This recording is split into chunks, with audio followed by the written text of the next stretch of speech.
Hi, this video is going to go over how to think about taxes, subsidies, price floors, and price ceilings graphically. And so we're going to start with a perfectly competitive market. All right, so you've seen this a million times. We've got price on the y-axis and quantity on the x-axis. We've got a demand curve that's downward sloping. We've got a supply curve that's upward sloping. Remember, the supply curve represents marginal cost and the demand curve represents value or willingness to pay. Okay, and in a perfectly competitive market without any government interference, we're going to get an equilibrium price and an equilibrium quantity. Okay, so we also have talked about how when we have a perfectly competitive market, we maximize total surplus in the market. So total surplus is going to be a combination of consumer surplus and producer surplus. And consumer surplus, let's just outline that in pink. So consumer surplus is the difference between the value the consumers get from consuming and the price that they pay. So it's this area in here. And producer surplus is the difference between the price that the sellers receive and their marginal cost of production. So it's this area in here. Okay? And we can label that, oh, sorry, that's producer surplus. And this is going to be consumer surplus. Okay. So what happens if the government comes into this market and increases and tries to increase revenue by putting a tax on in this market? Okay, so a tax, and let's make that tax be $T, right? Okay, so how do we want to think about that tax? Well, what the tax does is it drives a wedge between the price that the buyers pay and the price that the sellers receive, right? So the price that the buyers pay is equal to the price that the sellers get plus the tax amount. And that doesn't matter who pays for the tax. It could be that the seller collects the total amount from the buyer and then sends some of it to the government. It could also be that the buyer has to pay the seller and then later pay the tax, right? So that's what you do if you buy a house, right? You pay for the house and then you pay property tax every year. So it doesn't matter because this wedge is always going to be there. Okay, so when we have this wedge between the tax, what it does is it sort of separates out the prices that are embedded into the demand and the supply curve, right? Because the supply curve is based on the price to the seller, and the demand curve is based on the price to the buyer. And so if we look at this quantity here, right, where we were with equilibrium, well, under the tax, we would no longer have the same price to the buyer and the seller, right? So if we were selling Q star, that was being sold, right? Well, to get the sellers to want to produce Q star, they have to get PS, this amount. P star has to be equal to the price to the seller. And then the price the buyer pays is going to be T units more, right? And so for the buyer to want to buy Q star, the price would have to be higher, right? Well, sorry. If the buyer was going to buy Q star, right now they have to pay this amount, PS plus T. So at this price, of course, they only want to buy this much. So now there's a disconnect. And so what we want to find is what is the price to the buyer and the price to the seller separated by T units that makes supply and demand equal. And so what we can do is we can actually graph a new sort of quasi-supply curve. I'm going to call it S prime. And the thing about S prime is it's based on the price to the buyer. All right, so S prime tells you how much will the seller provide given that the buyer is paying PB, right? So here's the buyer's paying PB. We take the tax away from it, and it tells us then on the real supply curve how much is going to be provided. All right, so then we want to find the intersection of the demand curve and then this pseudo supply curve, right? And it's here. All right, so let's look at that really closely for a second. So what's going on at this point. So at this point, here's the price to the buyer, here's the price to the seller. At this price to the buyer, the quantity demanded is QT. This price to the buyer minus the tax, here's the price the seller gets, and the quantity demanded is QT. So we're finally in equilibrium, right? So notice what this equilibrium shows us, right? We have the same demand and supply. Of course, the prices are different. And notice that QT is lower than Q star. And we've got two prices here. We've got the price the buyer ultimately pays, and we've got the price that the seller ultimately receives, right? So that's the effect of a tax of $T, right? You separate the supply curve, you basically create this new pseudo supply curve, which is based on the price the buyer is going to pay. And you look for the intersection between the demand curve and this pseudo supply curve. That gives you the quantity demanded under the tax. And note that quantity demanded is equal to quantity supplied under this tax. And we have two prices. Okay, so now let's think about what happened to consumer and producer surplus.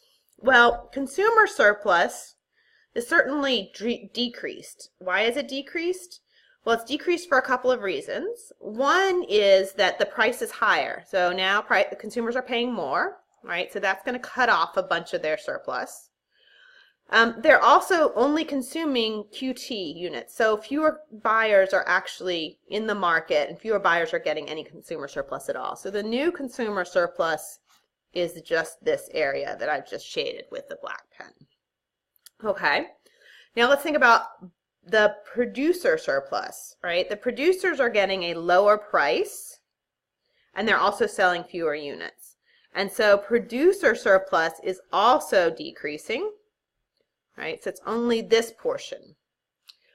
And then what we have here, this amount here, like the difference between the price to the buyer and the price to the seller, this is surplus.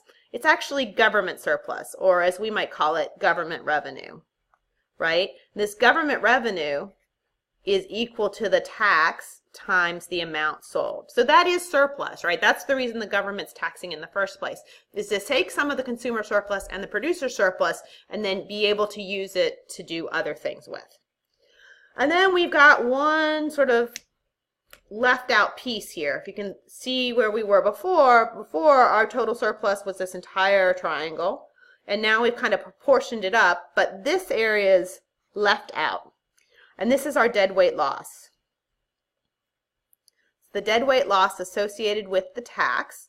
It's the loss in surplus, right? So we used to have it. Before the tax, it was there. Consumers and producers got some of it. Now it's just gone. Nobody's getting it.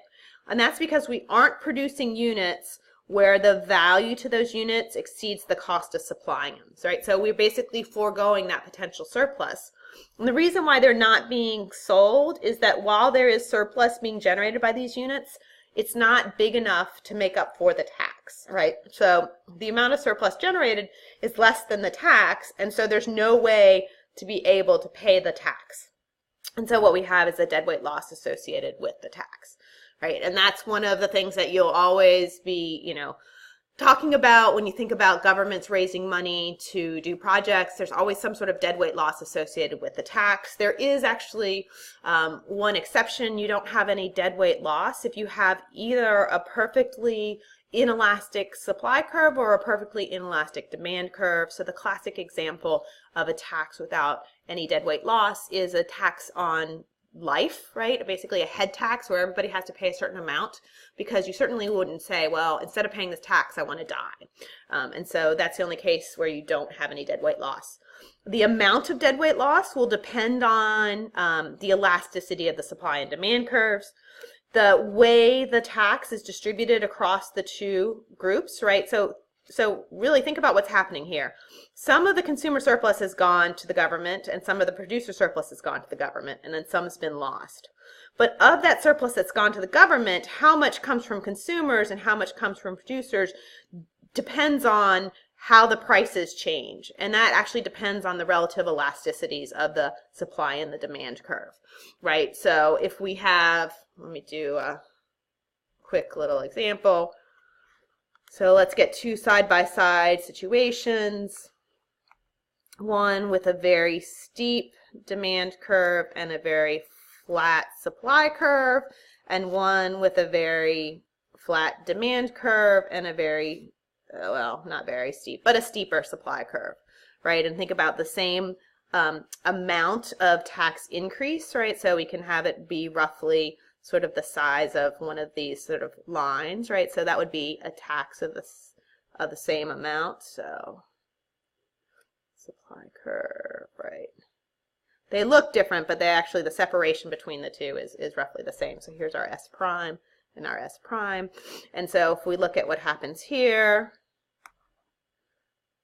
compared to the equilibrium price, you can see that in this example, the price to the seller has decreased only a little bit, while the price to the buyer has increased dramatically. Whereas in this example,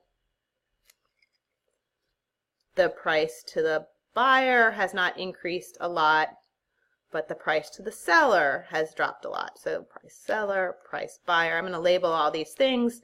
So if you want to stop it and look at it in more detail, you can do that at your leisure. All right, so we've got the equilibrium price before the tax. After the tax, you can see we've got a big increase in the price to the buyer, a little increase the price to the seller, and the opposite's happening here. Why? Well, the side that has the more inelastic curve, so in this situation, the demand curve is much more inelastic, closer to vertical, than the supply curve. That means that the buyer really wants this good, right? So they're not very price sensitive. So when the tax comes, they bear the burden of the tax almost entirely. Over here, we have a very elastic demand curve, right? So, you know, if you're going to increase the price, I'm going to cut back dramatically on how much I want. And the supply curve is relatively inelastic. And so here, it's the seller who's willing to take the big price hit, whereas the buyer isn't. Okay, so the relative elasticity of the supply and demand curve determine who actually bears the burden of the tax, suppliers or buyers. And that's something that you might care about from a policy standpoint. It could be really a big thing, right? So if you're going to tax wages, you know, is it going to come from employers or workers? How is that going to change distribution? That might be something you really care about. Okay, so that's our tax. If you have any questions, feel free to freeze this or go back and look at it again. Obviously, you can come and ask questions to me during office hours. All right, I want to really quickly, I don't want to, you know, make this too long and bore you to death. I want to do two other things. All right, so what I want to show you now is the opposite of a tax, which is a subsidy. Okay, so, all right, so we've got our demand curve. We've got our supply curve. We've got equilibrium price and quantity. All right, if we're going to put a subsidy in this market, all right, let's make that subsidy equal to S dollars. Oh, well, that's, so we already have an S. Let's call it W. I don't know why. Let's just call it W. That's messy. There's W. Okay, so our subsidy is W dollars, all right? So once again, we're going to have this wedge between the price to the buyer and the price to the seller. Okay, well, with a subsidy, what you have is that the buyer, instead of having to pay the tax, the buyer gets a subsidy, right? So the price that the buyer pays is equal to the price the seller gets minus the subsidy, right? And you can think about this either way. So you can think about it like, if it's a subsidy, maybe I buy the good from the seller and then I get an additional $10, right? So what it's going to do is it's going to change the amount that I actually pay, right? So if I give $20 to the seller and I get a subsidy of $10, then that comes off of how much I actually pay. So I actually pay $10. So the seller gets the amount that I paid out of my checking account plus the subsidy amount. All right. Okay. So when we have that wedge, if you want to think about that in the same terms that we did the tax, right? Instead of adding T to the seller's price, we're subtracting W from the seller's price. So, sorry, my computer went to sleep. So what we're going to do is the same thing that we did with the tax, but instead of increasing the pseudo supply curve, we decrease it, and we decrease it by the amount of the subsidy, right? So here's our pseudo supply curve. It's based on the price to the buyer. This is this regular supply curve based on the price to the seller. The demand curve is always based on the price to the buyer. And so what we get is we're looking for the point where the demand and the pseudo supply are the same, because that tells us at this point, right, at this subsidy amount, QS, the price the buyer pays, PB, plus W gives us the price the seller gets. And at these pairs of prices separated by the subsidy, the quantity demanded and the quantity supplied are equal. Okay? So what we get with a subsidy is we get an increase in the quantity that's purchased more than what would be purchased under equilibrium, which is why you subsidize things, to increase the amount that's being purchased. And we get a rise in the price to the seller and a decrease in the price to the buyer. Okay, so let's think about how this impacts then consumer and producer surplus. So our old consumer surplus was this area, right? This area between the demand curve and the equilibrium price. Now, right, we're going to be increasing the amount of surplus that goes to consumers because there's a lower price. So everybody that bought in equilibrium is going to buy now, right? And we're going to have some additional people entering the market, right? So we're going to add this new part here. Okay. And consumer surplus, sorry, producer surplus was the difference between the price in equilibrium and the marginal cost, which of course we get off the real supply curve. So it was this area here. But now they're going to also get this amount because the sellers are getting more money, plus more sellers are selling. So we've got this additional crosshatch amount. So you can see this thing's getting really messy, and the reason why it's getting really messy is that we basically are overlapping here, right? So we now have this amount here going to both consumers and producers, and how can we actually do that? Well, the trick is, of course, is that the government is putting into this market an amount equal to the subsidy quantity times the subsidy amount, so equal to this whole blue rectangle, right? And if you'll notice, there's a very conspicuous sort of triangle over here, and that's our deadweight loss. So why is that our deadweight loss? Well, the units that are being sold here are units where the cost of production exceeds the value that the consumers get. So why are they willing to exchange? Because while they are actually losing surplus on this exchange, the government's giving them the subsidy, which is enough to induce them to come into the market. That's why people out here aren't buying, right? People out here aren't buying because the cost of production exceeds the value by so much that even though there's a subsidy, it can't make up this gap. But for this quantity in here, in between Q star and QS, right, this loss in surplus is less than the subsidy amount, right? So it's like, I'm willing to, pay you more than my value because when I do so, the government gives me $10, right? So it's not worth $15 to me, but I'll give you $15 because when I get $10 back from the government, then it's only cost me $5, right? But you're getting $15, so you may be producing it because it costs you $14. So you can really get situations where we have some deadweight loss. And so there's a deadweight loss associated with subsidies as well. In addition, remember, this money to subsidize the market has to come from somewhere. It's going to come from taxes. There's a deadweight loss associated with those taxes. So subsidies have both this direct deadweight loss and then a hidden deadweight loss because the revenues have to come from somewhere. All right. So that's the sort of two primary kinds of government interventions. I wanted to go over one last one pretty quickly. The last kind of government interventions we might want to think about are going to be price floors and price ceilings. I'll do them side by side, right? So you guys are used to this graph by now. I can draw it in my sleep. So here's our two markets. We've got equilibrium before the market, right? All right, so what's a price floor?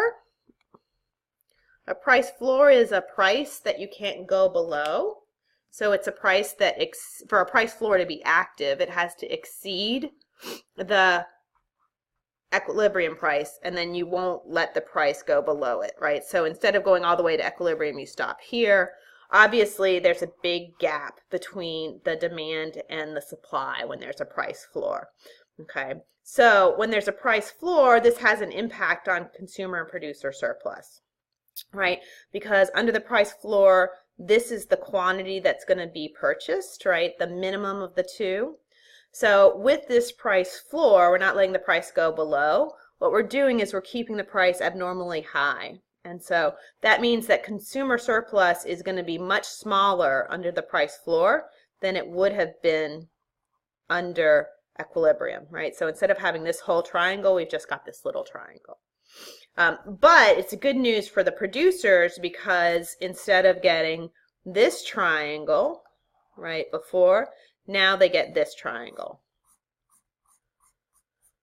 So because they get a higher price, they get more more producer surplus. Now the problem is, of course, that not everybody's going to be able to sell. So these guys over here used to get some producer surplus, now they're out. And the guys that can continue to sell are the ones who are actually winning, and so they're getting a much higher price. There's deadweight loss associated with this, and the deadweight loss is this triangle here, right?